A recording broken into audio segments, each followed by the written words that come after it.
Hey guys, what's going on? So in the video today, I am really excited as usual because in today's video, I've got a new pair of boots to show you all.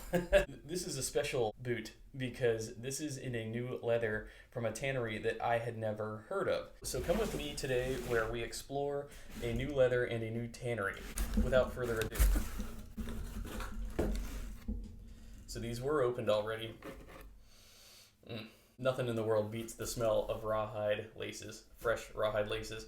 And then Truman threw in a pair of flat waxed cotton laces as well. Very nice.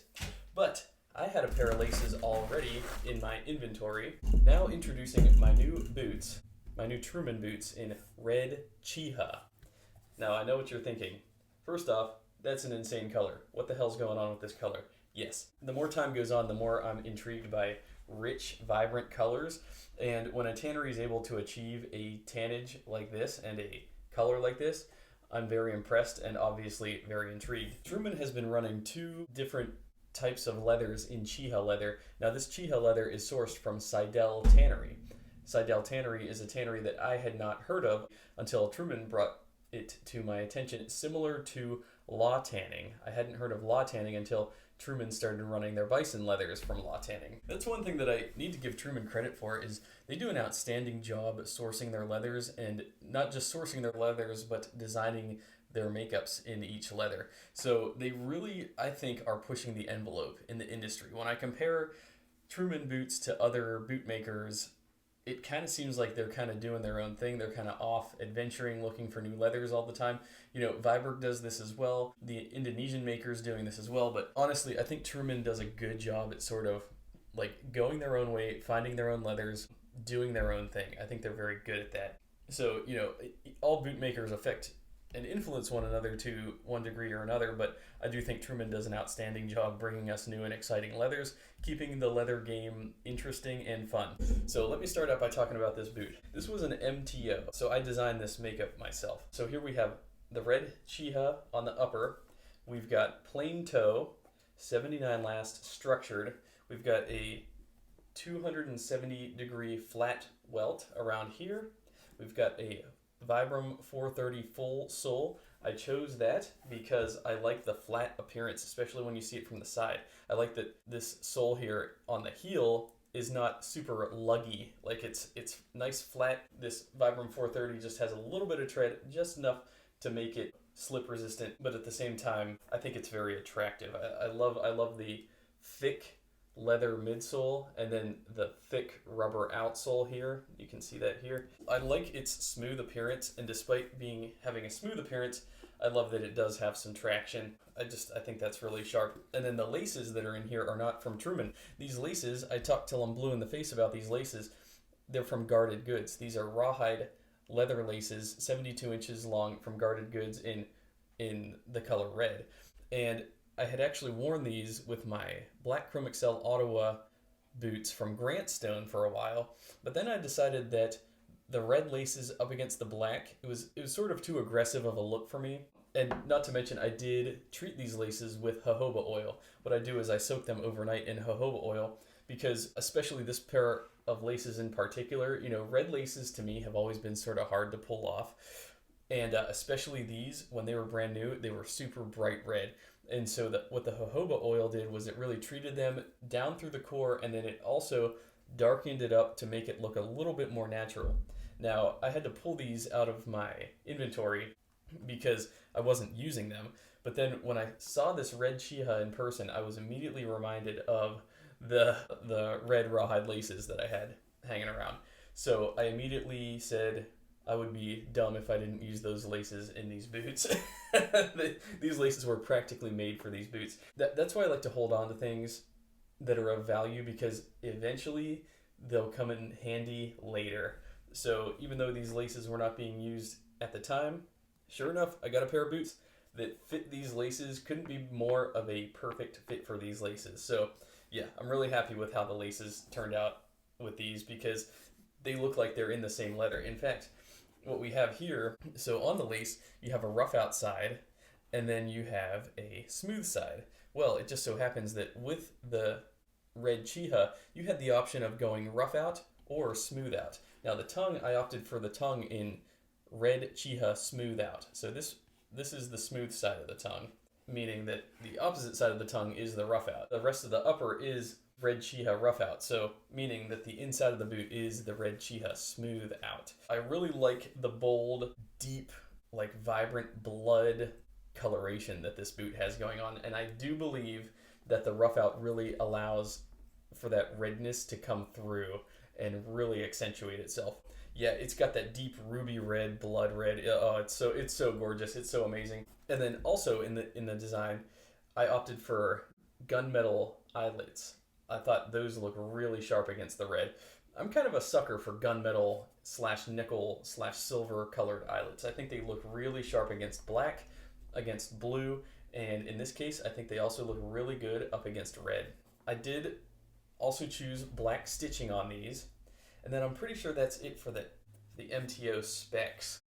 Oh, and I also elected for a red Cheaha pull tab in the back there. I like a pull tab, you know. Is it my favorite thing in the world about the boot? No, but I like it. I like that, like how it sort of interacts with the cuffs. You know, sometimes if the cuff comes loose, the pull tab sort of saves the cuff and keeps it up, you know, keeps it looking somewhat presentable. So until I realized that I need to fix my cuff. So this sort of acts as like a catch-all for my cuff, if that makes sense. So I like that. Just look at that gorgeous toe profile there. I think that is really sharp how those turned out. Anyways, let me move on to the next topic that I wanted to talk about, which was the word Cheaha, because my friend Adam Grimm, he actually refers to this leather as Chihuahua because he has the ink and he also has the red. I actually also have the ink rough out as well. I just haven't gotten to unboxing those yet. I guess maybe I do need to check into boot rehab here. I did get the ink Cheaha prior to getting these, but I'm going to hold off till I unbox the ink Cheaha just because I was so excited when these came in. I really wanted to sort of get my reaction, get my initial thoughts, get an initial video out on these. So I've got more boot videos coming. I have a stack of boots in the corner that I have yet to get to, but I will get to them eventually. So the word Cheaha, so I had to actually do some research and do some digging into the etymology of the word Cheaha because I'm Googling it. I'd never heard that word before. Apparently, Cheaha, when I Google Cheaha, I find a state park in Alabama. Well, it turns out the tallest mountain in Alabama is named Cheaha Mountain. It's located in Clay County, and it's derived from an indigenous Native American, it's a Choctaw word. So the word Cheaha comes from the Choctaw word chaha, which means high. So in Alabama, the Cheaha Mountain is the tallest mountain. So I assume, and this is again just my assumption, that that's where the Seidel tannery decided to name this leather after. Now, I'm not 100% sure on that, again, but if I'm right, then Cheaha comes from the Choctaw word chaha, meaning high. Looking at the Seidel tannery website, so they are actually located in Milwaukee, Wisconsin. And so about the Seidel tannery, I'll read a little bit about them. So it says, they have 75 years in the leather business. They are one of the largest producers of high-quality leather in the United States. They are a fourth-generation family-owned business with a commitment to excellence and environmental sustainability. As specialty tanners, they are committed to meeting their customers' exact needs on a timely and cost-effective basis. They also do bison.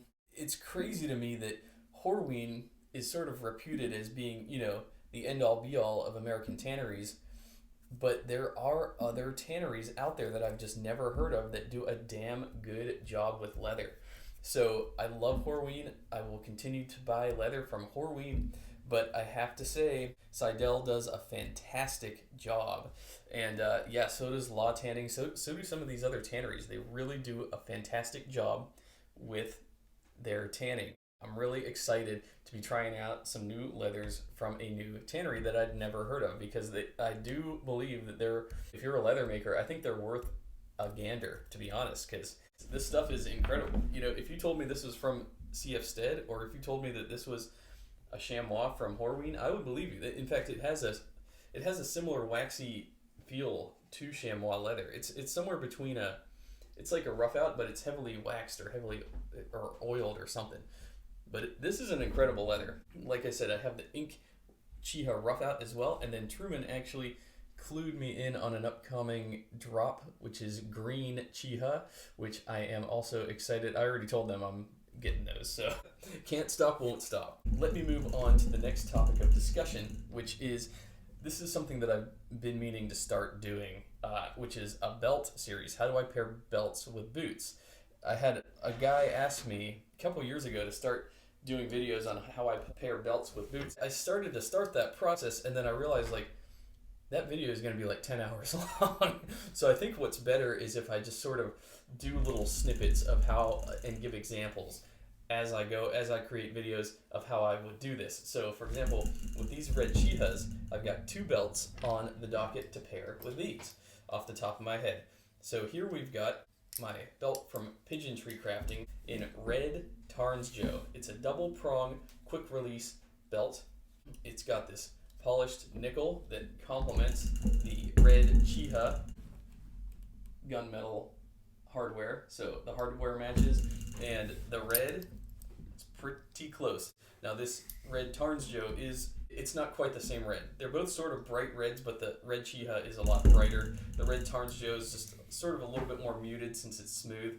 I think the red Tarns Joe does match up pretty closely though with the red Cheaha smooth outside. But again, they're not the same. There's more hints of orange in the red Tarns Joe, as well as maybe some browns, whereas in the red Cheaha, it's very much a ruby red, very much like I don't want to say like a fire truck red, but close to that.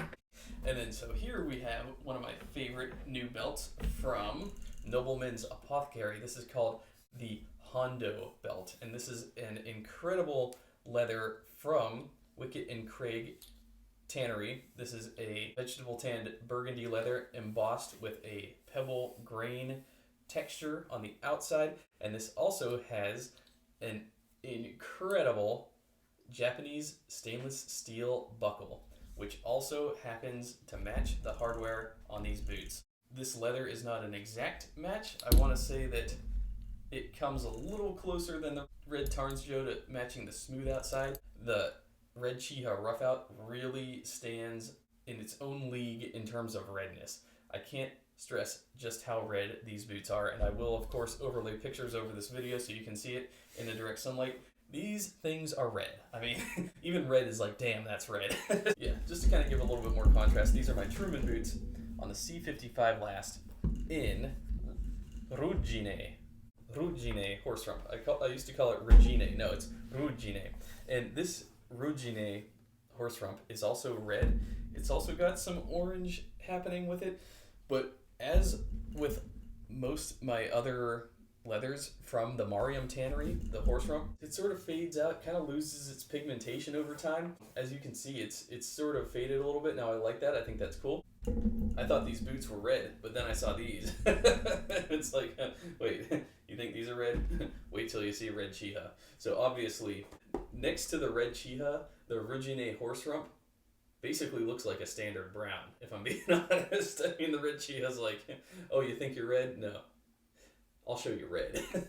So yeah, I think that's kind of an interesting comparison because, yeah, I like red boots. I like boots of all colors, honestly, and I'm starting to get more interested in the vibrant colors, like the red Cheaha. So these two boots are 2 different lasts altogether. Like, honestly, next to the red Cheaha, these Ruggine horse rumps almost look more of an orange or a light brown color. By themselves, they look red, I swear. Without the contrast, but without these around, these Ruggines do still look red. I promise.